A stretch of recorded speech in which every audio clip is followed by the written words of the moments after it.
ಬೆನ್ನಿನ ಕೆಳಭಾಗದಿಂದ ಕಾಲಿನವರೆಗೆ ಹರಡುವ ನೋವು ಇದ್ರೆ ಅದು ಸೈಟಿಕ್ ಆಗಿರಬಹುದು. ಆಯುರ್ವೇದದಲ್ಲಿ ಇದನ್ನು ಗೃದ್ರಸಿ ಅಂತ ಕರೀತವೆ. ಇದು ಸಾಮಾನ್ಯವಾದಂತಹ ಬ್ಯಾಕ್ ಪೇನ್ ಅಲ್ಲ, ಇದು ನರ್ವ್ ಪೇನ್. ಸರಿಯಾದ ಡಯಾಗ್ನೋಸಿಸ್, ಆಯುರ್ವೇದ ಮೆಡಿಸಿನ್ ಮತ್ತು ಪಂಚಕರ್ಮ ಟ್ರೀಟ್ಮೆಂಟ್ಗಳ ಮೂಲಕ ಸೈಟಿಕಾನ ಉತ್ತಮವಾಗಿ ಮ್ಯಾನೇಜ್ ಮಾಡಬಹುದು. ನಿಮ್ಗೆ ಈ ಲಕ್ಷಣ ಇದ್ದರೆ ಇಗ್ನೋರ್ ಮಾಡಬೇಡಿ. ನಮಸ್ಕಾರ. ಶ್ರೀ ಶಾರದಾಂಬ ಕ್ಲಿನಿಕ್ ಇಂದ ನಾನು ಡಾಕ್ಟರ್ ವೀರಯ್ಯ ಸ್ವಾಮಿ. ಇಲ್ಲಿ ನಾವು ಆಯುರ್ವೇದ ಜ್ಞಾನ ಮತ್ತು ಮಾಡರ್ನ್ ಸೈನ್ಸ್ ಎರಡನ್ನೂ ಬಳಸಿ ಆರೋಗ್ಯವನ್ನು ಅರ್ಥ ಮಾಡ್ಕೊಳ್ತೇವೆ. ಕೆಲವರಿಗೆ ಬೆನ್ನಿನ ಕೆಳಭಾಗದಿಂದ ಕಾಲಿನವರೆಗೂ ವಿದ್ಯುತ್ ಶಾಕ್ ಹೊಡೆದಂಗೆ ನೋವು ಬರ್ತದೆ. ನಡೆಯಕ್ಕೆ ಕಷ್ಟ ಆಗುತ್ತೆ, ಕುಳಿತುಕೊಳ್ಳೋಕೆ ಕಷ್ಟ ಆಗುತ್ತೆ. ಕೆಲವೊಮ್ಮೆ ಕಾಲಿನಲ್ಲಿ ನಮ್ನೆಸ್ ಅಥವಾ ಟಿಂಗ್ಲಿಂಗ್ ಸೆನ್ಸೇಷನ್ ಕೂಡ ಕಾಣಿಸ್ಕೊಳ್ಳುತ್ತೆ. ಇದು ಸಾಮಾನ್ಯ ಬ್ಯಾಕ್ ಪೇನ್ ಅಲ್ಲ, ಇದನ್ನು ನಾವು ಸಯಾಟಿಕಾ ಅಂತ ಕರಿತೀವಿ. ಸಯಾಟಿಕಾ ಅಂದ್ರೆ ಅದು ಒಂದು ನರ್ವ್ ಪೇನ್.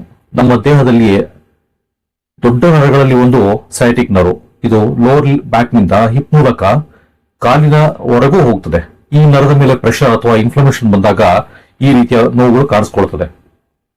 ಮಾಡರ್ನ್ ಮೆಡಿಸಿನ್ ಪ್ರಕಾರ ಇದು ಕಾರಣ ಡಿಸ್ಕ್ ಬಲ್ಜ್ ಆಗಿರ್ಬೋದು, ಮಸಲ್ ಸ್ಪಾಸಮ್ ಆಗಿರ್ಬೋದು, ಅಥವಾ ಲಾಂಗ್ ಸಿಟ್ಟಿಂಗ್ ಲೈಫ್ ಸ್ಟೈಲ್ ಇರಬಹುದು, ಅಥವಾ ಲ್ಯಾಕ್ ಆಫ್ ಎಕ್ಸರ್ಸೈಸ್ ಇರಬಹುದು. ಆದ್ರೆ ಆಯುರ್ವೇದ ಇದನ್ನ ಇನ್ನೂ ಆಳವಾಗಿ ಎಕ್ಸ್ಪ್ಲೇನ್ ಮಾಡ್ತದೆ. ಆಯುರ್ವೇದದಲ್ಲಿ ಇದನ್ನ ಗೃದ್ರಸಿ ಅಂತ ಕರಿತೀವಿ. ಇದು ಮುಖ್ಯವಾಗಿ ವಾತದೋಷದಿಂದ ಉಂಟಾಗುವಂತಹ ಒಂದು ರೋಗ. ವಾತ ಹೆಚ್ಚಾಗುವ ಕಾರಣಗಳು ಯಾವುವು ಅಂದ್ರೆ ಇರೆಗ್ಯುಲರ್ ಫುಡ್ ಹ್ಯಾಬಿಟ್ಸು, ಹೆಚ್ಚಾಗಿ ಕೂತ್ಕೊಳ್ಳೋದು, stress, sleep disturbance, muscle stiffness. ಈ ಎಲ್ಲ ಕಾರಣಗಳಿಂದ ನರದ ಮೇಲೆ ಪ್ರೆಷರ್ ಬರ್ತದೆ ಮತ್ತು ಸಯಾಟಿಕಾ ಪೇನು ಶುರು ಆಗ್ತದೆ. ಆಯುರ್ವೇದದಲ್ಲಿ ಸಯಾಟಿಕಾ ಟ್ರೀಟ್ಮೆಂಟ್ಗೆ 3 ಹಂತಗಳಲ್ಲಿ ನಡೀತದೆ. ಮೊದಲನೇದು ವಾತ ಕರೆಕ್ಷನ್ ಮಾಡೋದು, ಎರಡನೇದು ಪಂಚಕರ್ಮ ಟ್ರೀಟ್ಮೆಂಟ್, ಮೂರನೇದು ಲೈಫ್ ಸ್ಟೈಲ್ ಕರೆಕ್ಷನ್.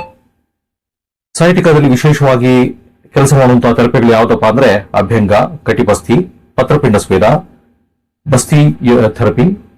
ಇವು ಮಸಲ್ಸ್ ಅನ್ನು ರಿಲ್ಯಾಕ್ಸ್ ಮಾಡಿ, ಇನ್ಫ್ಲಮೇಷನ್ ಕಡಿಮೆ ಮಾಡಿ, ನರ್ವ್ ಪ್ರೆಷರ್ ನ ರಿಡ್ಯೂಸ್ ಮಾಡ್ತವೆ. ಬಹಳಷ್ಟು ಜನ ಪೇನ್ ಕಿಲ್ಲರ್ ತಗೊಂಡು ನೋವನ್ನ ಸಪ್ರೆಸ್ ಮಾಡ್ತಾರೆ ಸ್ವಲ್ಪ ಹೊತ್ತಿನ ಮಟ್ಟಿಗೆ, ಆದ್ರೆ ಇದು ರೂಟ್ ಕಾಸ್ ಅನ್ನ ಸರಿ ಮಾಡೋದಿಲ್ಲ. ಆಯುರ್ವೇದದಲ್ಲಿ ರೂಟ್ ಕಾಸ್ ಟ್ರೀಟ್ಮೆಂಟ್ ಮಾಡಲಾಗ್ತದೆ. ಹಾಗೂ ನಿಮಗೆ lower back pain, hip pain, leg pain, numbness ಈ ಲಕ್ಷಣಗಳಿದ್ರೆ ಯಾವತ್ತೂ ಇಗ್ನೋರ್ ಮಾಡಬೇಡಿ. ಸರಿಯಾದ ಡಯಾಗ್ನೋಸಿಸ್ ಮತ್ತು ಸರಿಯಾದ ಆಯುರ್ವೇದ ಟ್ರೀಟ್ಮೆಂಟ್ ಮೂಲಕ ಸಯಾಟಿಕಾನ ಉತ್ತಮವಾಗಿ ಮ್ಯಾನೇಜ್ ಮಾಡಬಹುದು. ನಮಸ್ಕಾರ.